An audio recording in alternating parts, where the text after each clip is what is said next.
நீங்க பரிசுத்த ஆவிக்குள்ள ஜெபம் பண்ணாதான் எப்படி ஜெபிக்கணும்னு உங்களுக்கு தெரியும், எதற்காக ஜெபிக்கணும்னு தெரியும், எப்படி ஜெபிச்சா தேவன் ஜெபத்தை கேட்பாருன்னு தெரியும், அந்த ஜெபத்துக்கு தான் தேவன் பதில் கொடுப்பாருன்ற ரகசியமே உங்களுக்கு தெரியும். நல்லா கவனித்து பாருங்க. அன்னைக்கு பரிசுத்த ஆவியால நிறைந்த வாழ்க்கை இருந்தாதான் கர்த்தர் உங்களை எடுத்து பயன்படுத்த முடியுங்க. உங்க குடும்பத்துல, உங்க தொழில, எல்லாவற்றிலும் கர்த்தருடைய ஆவியானுடைய ஆளுகை இருக்கணும். அப்ப ஆளுகை இருந்தாதான் எங்கெல்லாம் தீங்கு வருது, எங்கெல்லாம் சத்துருடைய வலைகள் இருக்கு, குழிகள் இருக்கு, அதுக்கு எப்படி நாம தப்பி வைக்கலாம் கர்த்தர் உணர்த்துவார். ஏதாவது ஒரு காரியத்துல உணர்த்துவார், நாம தப்பித்துக் கொள்ள முடியும். யோசிச்சு பாருங்க. அதனாலதான் தாவீது சொல்லலாம், எனக்கு ஆலோசனை தந்த கர்த்தரை நான் துதிப்பேன்.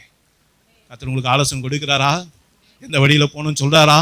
எங்க பார்க்கணும், யாரை பார்க்கணும், யாருக்கிட்ட பேசணும், அவர் சொல்லிதான் நீங்க தினந்தோறும் உங்க வாழ்க்கையை நடத்துறீங்களா? யோசிச்சு பாருங்க. நீங்க பரிசுத்தவான்கள்லாம் அவர் சொல்லாம எங்கேயும் போக மாட்டாங்க. பரிசுத்தவான்கள் எங்கேயும் அவர் சொல்லாம போக மாட்டாங்க. யோசிச்சு பாருங்க. சாமுவேல கூட ஆண்டவர் சொன்னாரு, நீ ஈசாயோட வீட்டுக்கு போடான்னாரு.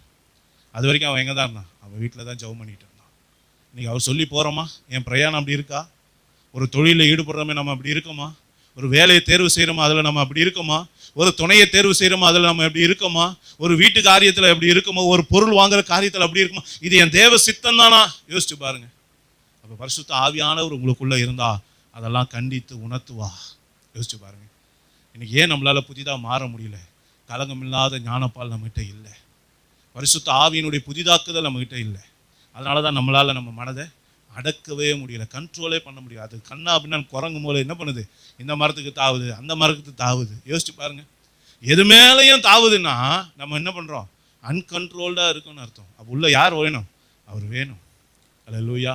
வேதமே வல்ல சம்மட்டின்னு சொல்லப்பட்டிருக்கு. முதல்ல கண்ணாடின்னு சொல்லப்பட்டிருக்கு. வல்ல சம்மட்டி. இரண்டாவது வேதத்துக்கு என்ன பேரு? வல்ல சம்மட்டி. நல்ல சுத்தி.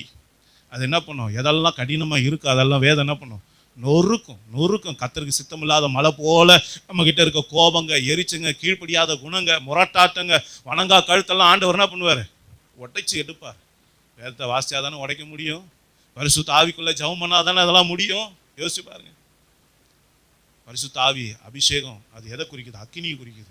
அக்கினி நம்மை சுத்திகரிக்கக்கூடியது. அல்லேலூயா. நம்முடைய ஜீவியத்தில் எதெல்லாம் நம்மளை சில காரியம்லாம் பின்தொடருங்க. நம்ம நினைப்போம், ஐயோ இந்த குணம் அப்பவும் ரட்சிக்கப்படுறதுக்கு முன்னாடியே இருந்தது, இப்பவும் இருக்கு, இந்த கோபம் இருக்கு, இந்த எரிச்சல் இருக்கு, இந்த பொறாமை இருக்கு, இந்த வன்கண் இருக்கு. யோசிச்சு பாருங்க. சில காரியம் நீங்க யோசிச்சு பார்த்தீங்கன்னா உங்களுக்குள்ள இருக்கும், பின்தொடர்ற மாதிரி இருக்கும். இந்த பின்தொடர்ற காரியம் இருக்கு பாருங்க, இதை ஜெயிக்கிறதுக்கு இன்னைக்கு அக்கினி அபிஷேகம் நமக்கு தேவை. ரொம்ப நேரம் ஜெபத்துல தரித்து இருக்கணும், உபவாசம் இருக்கணும். உபவாசம் இருந்து நீங்க அபிஷேகத்துல நிரம்பி ஜெபிக்கும் போது இது எல்லாவற்றிலிருந்து கர்த்தர் விடுதலை கொடுப்பார். அல்லேலூயா. சில ஜாதி பிசாசு அப்படிதான் போராடும் ரொம்ப காலம். அதனால ஆண்டவர் சொன்ன, இந்த ஜெபத்தினாலோ உபவாசத்தினாலாண்டி வேற எவத்திலும் புறப்பட்டு போகாது.